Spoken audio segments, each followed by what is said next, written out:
Hello everybody. तो अभी मैं बताने वाला हूँ कि मेरा जो यूपीएससी सीएससी का मेंस था 2025 का, उसका एक्सपीरियंस कैसा रहा। तो चूँकि मेरा फर्स्ट मेंस था और मेरा सेंटर दिल्ली था, क्योंकि दिल्ली में ही मैं टेस्ट सीरीज़ वगैरह लिखता था। तो एग्ज़ाम स्टार्ट हुआ 22 अगस्त को। 22 अगस्त को स्टार्ट हुआ और 1 सितंबर तक चला। तो फर्स्ट पेपर वाज एसए। अब एसए में 8 जो एसेज थे वो उसमें से मोस्टली फ़िलोसॉफ़िकल ही थे, दोनों सेक्शन के। तो मैंने 4th एसए और 8 एसए चूज़ किया और दोनों फ़िलोसॉफ़िकल था। इससे मेरा अच्छा गया क्योंकि मेरा यूपीएससी में एक है सत्संग करके हॉबी है।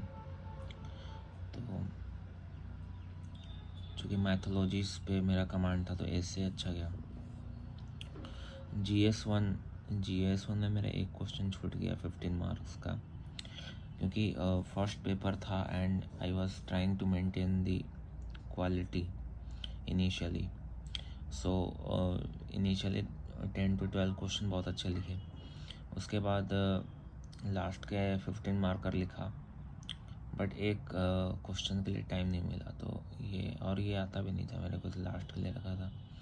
14 नंबर वाला क्वेश्चन था ऑन शोर एंड ऑफ शोर विंड्स। देन GS2 इस बार मोस्ट डिफ़िकल्ट था, लेंदी था और क्वेश्चन पढ़ने में टाइम लग रहा था और कंप्रीहेंड करने में भी टाइम लग रहा था, बट मैं ये कंप्लीट कर पाया।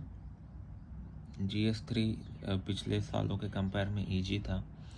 स्टैटिक पार्ट यहाँ से ज़्यादा पूछे और प्रीलिम्स के भी क्वेश्चन पूछे, जैसे वो ह्यूमन डेवलपमेंट इंडेक्स वाला क्वेश्चन था, क्वेश्चन नंबर 1।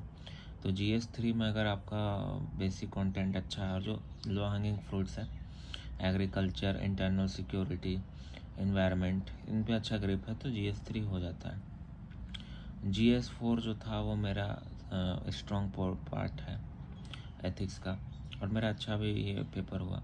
क्योंकि GS4 में काफ़ी यूनिक एग्जांपल्स लिखने होते हैं, काफ़ी एथिकल थ्योरीज लिखने होते हैं, बट इसमें नए type of case studies introduce किए। लास्ट में भी मेरा इसमें भी लग रहा था कि एक छूटेगा, बट छूटा नहीं, मैंने कैसे भी कंप्लीट कर दिया। अब आ जाते हैं ऑप्शनल पे। तो ऑप्शनल का जो एंथ्रो पेपर 1 था उसमें 3 क्वेश्चन बहुत ही यूनिक आए थे, मतलब कहीं किसी भी सोर्स में नहीं था, तो वो तो पूरा ही यूनिक था, तो उसमें एवरेज कंटेंट लिखा।